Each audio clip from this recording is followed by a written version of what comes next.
حدیث ہے کلو مولود یولد علی الفطرۃ الاسلام، جو بھی کوئی بچہ پیدا ہوتا ہے وہ اسلام کی فطرت پہ پیدا ہوتا ہے، اس کی فطرت، اس کی نیچر میں اس کی جو بیس ہے وہ اسلام ہے، وہ قبول کرنا ہے، وہ ایمان ہے۔ آگے اس کے ماں باپ کی مرضی اسے یہودی بنا دے یا اسے عیسائی بنا دے۔ لیکن سوال وہ خود ہندو کے گھر پیدا ہو، سکھ کے گھر پیدا ہو، کرسچن کے گھر پیدا ہو، یہودی کے گھر پیدا ہو، جو بھی بچہ دنیا میں آنکھ کھولتا ہے وہ اسلام کی فطرت پہ ہوتا ہے۔ ابھی شعور کی آنکھ تو اس نے کھولی نہیں، سائنس کی آنکھ تو ابھی اس میں آئی نہیں، ایمان کہاں سے آیا، کب سے آیا، کب سے اس نے تسلیم کیا؟ قرآن حکیم کے الفاظ ہیں کہ جب اللہ نے ساری ارواح کو پیدا فرما دیا، پیدا فرما دینے کے بعد اللہ رب العالمین نے فرمایا لست بربکم، بتاؤ کیا میں تمہارا رب نہیں ہوں؟ یہ سوال کرنے کی دیر کی ایک سکوت طاری ہو گئی۔ الست بربکم، کیا میں تمہارا رب نہیں ہوں؟ امام بزاوی رحمت اللہ علیہ، امام جلال الدین سیوطی فرماتے ہیں، اور تفسیر ابن عباس میں ہے کہ سب سے پہلی عالم ارواح میں جس روح کی آواز گونجی قالوا بلا، وہ روح محمد تھی، کہ سب سے پہلے اس روح محمد نے یہ گواہی دی کہ کیوں نہیں مولا تو ہی ہمارا رب ہے۔ حضور کے یہ کہنے کی دیر تھی کہ ہر روح کی زبان سے نکلا قالوا بلا، قالوا بلا، قالوا بلا، کیوں نہیں، کیوں نہیں، کیوں نہیں، یا اللہ تو ہی ہمارا رب ہے۔ تو گویا معرفت خدا اور معرفت مصطفیٰ لے کے روح دنیا میں آئی، اور جس نے اس تعلق کو قائم رکھا وہ صاحب ایمان بنا، اور جس نے اس تعلق کو توڑ دیا وہ کافر ٹھہرا۔ گویا روح اپنے ریلیشن لے کے آئے۔ اس لیے حضرت پیر میرے علی شاہ صاحب فرماتے ہیں کہ کن فیکون تے کل دی گل ہے، اساں اگے فرید نے بھائی میرے علی شاہ اساں تاں رل بیٹھے یہ سکھ دوہاں دوہائی، کہ یہ ریلیشن، یہ کمیونیکیشن اس جہان کا نہیں ہے، یہ جہاں اس جہاں پہ کسی کا دیا ہوا درس نہیں ہے۔ ہماری تو ملاقاتیں عالم ارواح کی، ہمارا تو کمیونیکیشن سسٹم وہاں کا ہے، اور وہ چونکہ کمیونیکیشن سسٹم ایک تھا، ہم یہاں ہوئے تو یہاں بھی ایک ہو گئے۔ وہ سسٹم ہمارا پہلے سے تھا، وہ نظام ہمارا پہلے سے تھا، وہ روح پہلے سے ملی ہوئی تھی روح سے۔ تو یاد رکھو اب جسم اور روح، بڑی لطیف بات ہے، حضرت امام غزالی نے احیاء العلوم شریف میں سے نقل فرمایا کہ جسم اور روح کے درمیان جو سنگم کا کام کرتی ہے، جو پل کا کام کرتی ہے، شورا دعوت اسلامی یورپ کے نگران ابو البیان الحاج محمد حضرت علی مدد العالی پنڈال میں تشریف لا چکے ہیں۔ میں دل کی عطا کرائم سے آپ کو خوش آمدید کہتا ہوں۔ جناب الحاج محمد حضرت علی مدد العالی ہماری اس محفل کی عزت بنے، دل کی عطا کرائم سے آپ کو خوش آمدید کہتے ہیں۔ تو حضرت امام غزالی کے ارشاد فرماتے ہیں جسم اور روح کے درمیان جو سنگم کا کام کرتی ہے، جو پل کا کام کرتی ہے، جو برج کا کام کرتی ہے، جو کمیونیکیشن کا کام کرتی ہے، جو رابطے کا کام کرتا ہے، وہ دل ہے۔ جسم اور روح کے درمیان جو رابطوں کا کام کرتا ہے وہ دل ہے، اور فرماتے ہیں کہ یہ دل وہ چیز ہے جس کا تعلق جسم سے بھی قائم ہے اور روح سے بھی قائم ہے۔ اس لیے رسول کریم صلی اللہ علیہ وسلم نے جب بنیاد رکھی ایمان کی تو فرمایا انما الاعمال بالنیات، تمہارے اعمال کا دار و مدار تمہاری نیتوں پر ہے، اس لیے کہ نیت تمہارے دل میں ہے، ایمان تمہارے دل میں ہے، عقیدہ تمہارے دل میں ہے، اور اس کا تعلق جسم سے بھی ہے، اس کا تعلق روح سے بھی ہے۔ جسم راغب کرے گا خدا کے احکام پر عمل پیرا ہونے کی، رسول اللہ کی اطاعت کی طرف راغب کرے گا، دل مائل کرے گا اس روح کے ایمان کے تعلق رسول اللہ کی طرف، نسبت رسول کی طرف اس کے دل ہوگی۔ تو یاد رکھو دوستو، جسم جو اپنے اندر رشتے رکھتا ہے، جسم جو اپنے اندر صلاحیتیں رکھتا ہے، بلڈ ریلیشن ایک طرف دیکھو، صحیح بخاری شریف کی روایت لا یؤمن احدکم حتی اکون والدہ وولدہ والناس اجمعین او کما قال علیہ السلام. فرمایا اس وقت تک تم کامل مومن ہو ہی نہیں سکتے جب تک کہ اپنے ماں باپ سے بڑھ کر ان سے رشتہ تیرا خون کا رشتہ ہے، جب تک کہ اپنے ماں باپ سے بڑھ کر اپنی اولاد سے بڑھ کر والناس اجمعین جمیع انسانیت سے بڑھ کر جب تک کہ میں تمہارا محبوب نہ ہو جاؤں. اس لیے ماں باپ سے تمہارا خون کا رشتہ ہے اور حضور سے تمہارا ایمان کا رشتہ ہے، اور ان خون کے رشتوں کو تقدس دیا تو ایمان کے رشتے نے دیا، خون کے رشتوں کو عظمت دی تو ایمان کے رشتے نے دی. اور پھر اس لیے میرے کریم آقا علیہ السلام نے فرمایا کہ لا یؤمن احدکم حتی اکون احب الیہ من نفسہ. اس وقت تک تم مومن نہیں ہو سکتے جب تک کہ اپنی جان سے بڑھ کر تم مجھ سے محبت نہ کرو. اس لیے کہ اللہ کا حکم ہے نبی اولا بالمؤمنین من انفسہم، کہ رسول اللہ تو تمہاری جانوں سے بھی زیادہ تمہارے قریب ہے.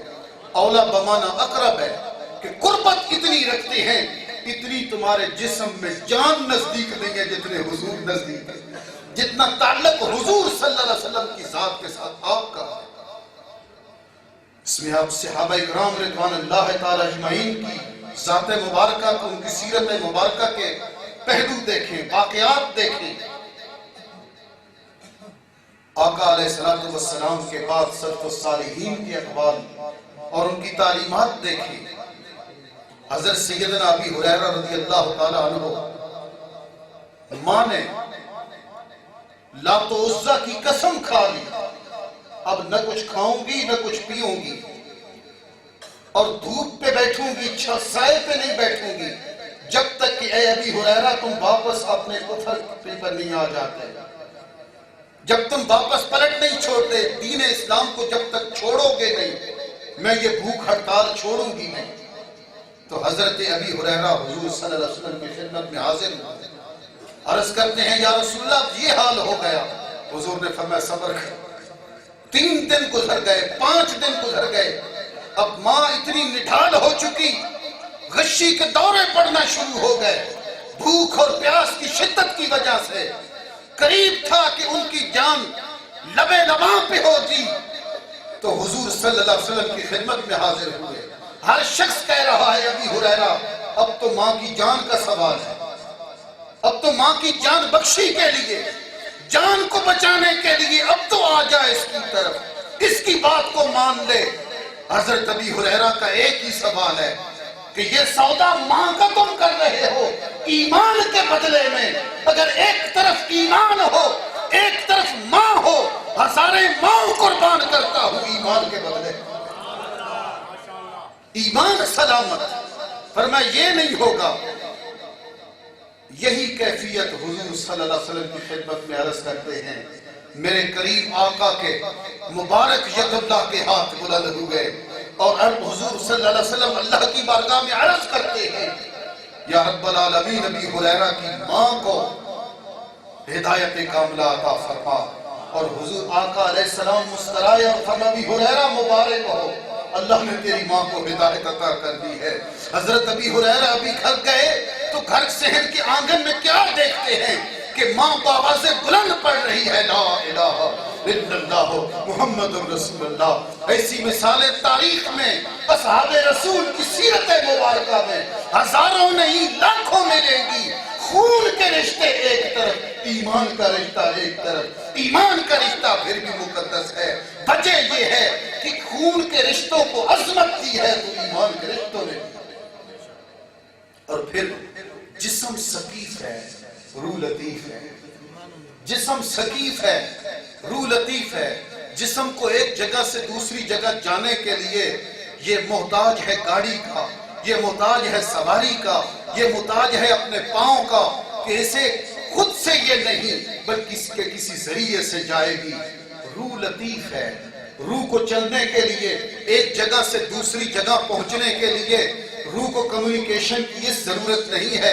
اسے ٹرانسپورٹ کی ضرورت نہیں ہے، اسے ہوائی جہاز کی ضرورت نہیں ہے، اسے کسی پاؤں کی ضرورت نہیں ہے۔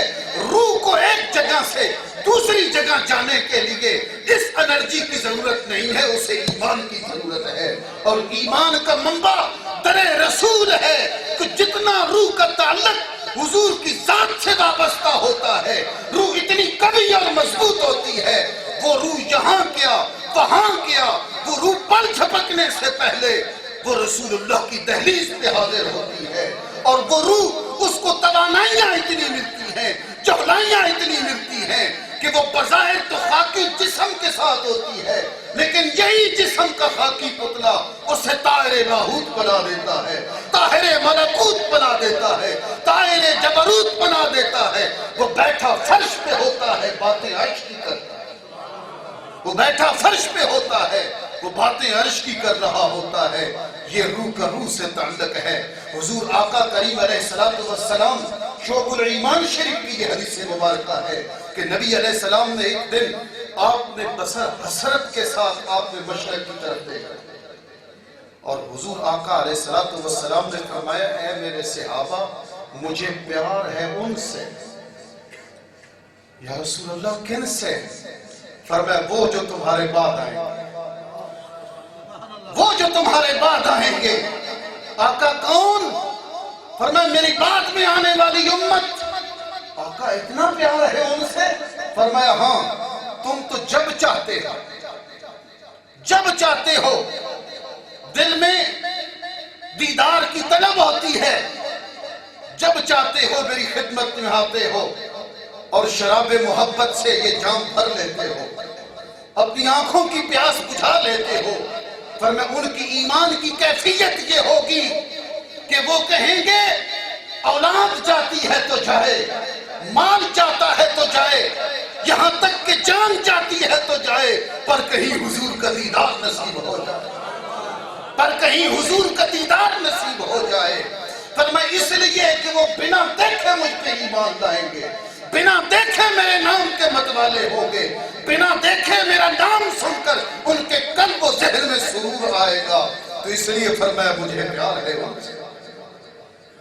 اور یہ بات آپ جانتے ہیں دوستو، جس مومن کو رسول اللہ کی یہ محبت نصیب ہوتی ہے، اس کی یہ ظاہری زندگی، معاشرتی زندگی، معاشی زندگی، وہ بھی اسے ممتاز بنا دیتی ہے۔ اس کا ظاہر بھی عجب ہوتا ہے، اس کا باطن بھی عجب ہوتا ہے۔ اور محبت کی سب سے بڑی علامت کیا ہے؟ شفا شریف کے اندر قاضی ایاز مالکی رحمت اللہ علیہ فرماتے ہیں کہ محبت کی پہلی نشانی یہ ہے کہ جب کسی کو کسی سے محبت ہو جائے تو فرمایا مزاج کی موافقت ہو جاتی ہے،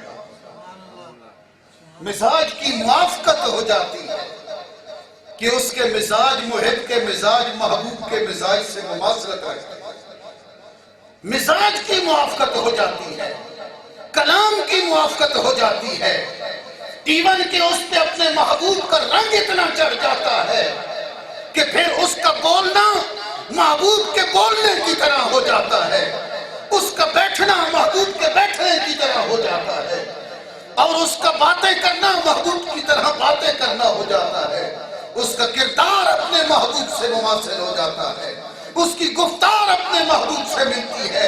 وجہ یہ ہے کہ اسے کائنات میں اپنے محبوب سے بڑھ کر کچھ حسین اور نظر آتا ہی نہیں ہے، اس لیے اس کے قلوب و اذہان کے اوپر اپنے محبوب کا رنگ اتنا چڑھ جاتا ہے کہ وہ ایسا لگتا ہے کہ جیسے یہ اس کا مماثل ہو گیا ہے، اس سے مطابقت قائم ہو گئی ہے۔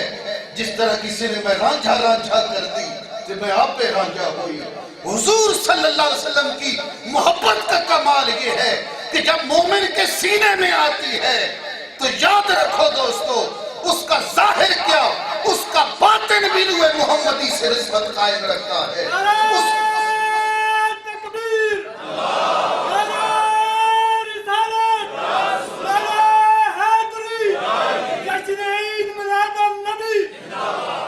اس کی گفتگو میں مٹھاس آنا شروع ہو جاتی ہے، اس کے پاس بیٹھنے والے کے درمیان ایک کشش سی ہونا شروع ہو جاتی ہے۔